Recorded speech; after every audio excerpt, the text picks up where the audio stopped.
બનાસકાંઠા જિલ્લામાં દર વર્ષે પાણીની મોટી વિકટ સમસ્યા સર્જાતી હોય છે અને આ મોટી વિકટ સમસ્યાના અનેક લોકો સામનો પણ કરતા હોય છે, પરંતુ જિલ્લામાં સ્વાધ્યાય પરિવાર સાથે અનેક લોકો જોડાયેલા છે અને જે ચોમાસા દરમિયાન વરસાદી પાણી જે વેસ્ટ જતું હોય છે તેનો સંગ્રહ કરી આખું વર્ષ દરમિયાન તેનો સદુપયોગ કરતા હોય છે।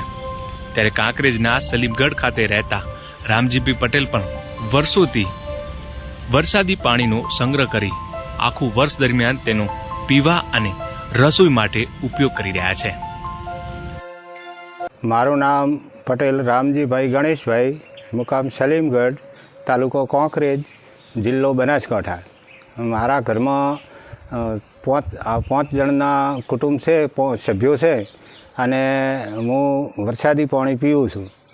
1986થી પરમ પૂજ્ય પાંડુરંગ શાસ્ત્રીના વિચારો મળેલા એટલેથી સ્વાધ્યાયમાં જવાની શરૂઆત કરી। સિદ્ધપુરમાં ગીતા જયંતિ નિમિત્તે દીદી આવેલા અને ત્યાં ભાઈઓએ રજૂઆત કરી કે દીદી બીજું તો બધું સારું છે પણ પાણીની ખૂબ તકલીફ છે। મહારાષ્ટ્રનો લાતુર જિલ્લો છે, એ જગ્યાએ મહેમાન આવે તો એને પાણીની બોટલ વેચાતી લઈને પાવી પડે છે, એવી પરિસ્થિતિ છે। સરકાર રેલવેમાં પાણી મૂકે તો વચ્ચે લૂંટાઈ જાય છે અને છેલ્લે પાણી પહોંચતું નથી। અને એ ટાઈમે દીદી બોલ્યા હતા કે તમે ખેડૂતના દીકરા છો, તમે આખું વર્ષ ચાલે એટલું અનાજ જો ઘરમાં સંગ્રહી શકતા હો તો ભગવાનનો પ્રસાદ આવે, એ પ્રસાદને તમે શું કેમ જાતો કરો છો? તો એ પ્રસાદને સંગ્રહી રાખો।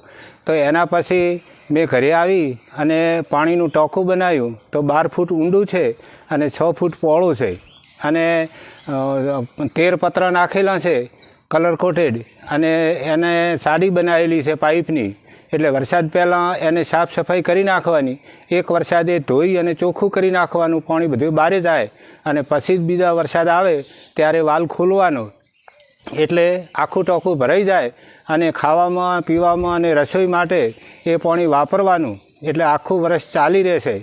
એના પછી અમે કૂકમાં ગયા હતા તો કૂકમાં ભાઈઓએ અમને પૂછ્યું કે કાકા પાણી કયું પીવાય? તો મેં કીધું વરસાદનું। એટલે કે કાકા પાછા આવો પાછા, અને તમને આવું કોણે શીખડાયું કે વરસાદનું પાણી પીવાય એમ?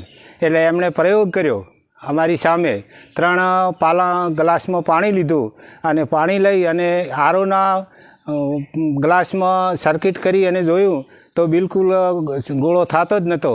એના પછી ચાલુ બોરના પાણીમાં સર્કિટ કર્યું તો થોડો થોડો ગોળો થતો હતો અને વરસાદના પાણીમાં ગોળો કર્યો એટલે ફૂલ થતો હતો।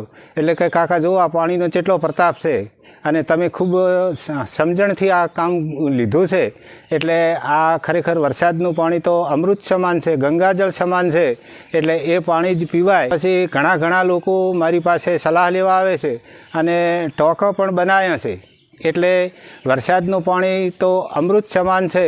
અને મારી બધાને એવી રિક્વેસ્ટ છે કે બધા જ ભાઈઓ ટોકા પાણીનો બનાવે તો નહીં કોઈ વીજળીની ઝંઝટ, નહીં કોઈ સરકારની, નહીં કોઈ બોરની, અને અડધી રાતે 12 વાગે પણ ડમચી હલાવીએ એટલે પાણી મળી જાય। કોઈની આપણે જરૂરિયાત ના પડે કે વીજળી નથી આવીને ઘરમાં પાણી નથી, પાણી ડમચી હલાવવા આખું ટોકું પેક કરીને રાખવાનું, એને ખુલવાનું જ નહીં।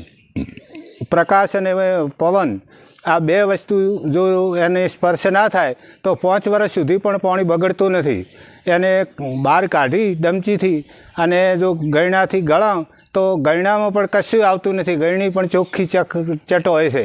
થી પહેલાં શરૂઆતમાં મારે ખૂબ કળતર અને સોંધાનો દુખાવો થતો હતો અને આ પાણી પીવા માંડ્યો ત્યારથી કળતર અને સોંધાનો દુખાવો એ બધું જ મટી ગયું અને ક્યાંય દવાખાને પણ જવું પડતું નથી।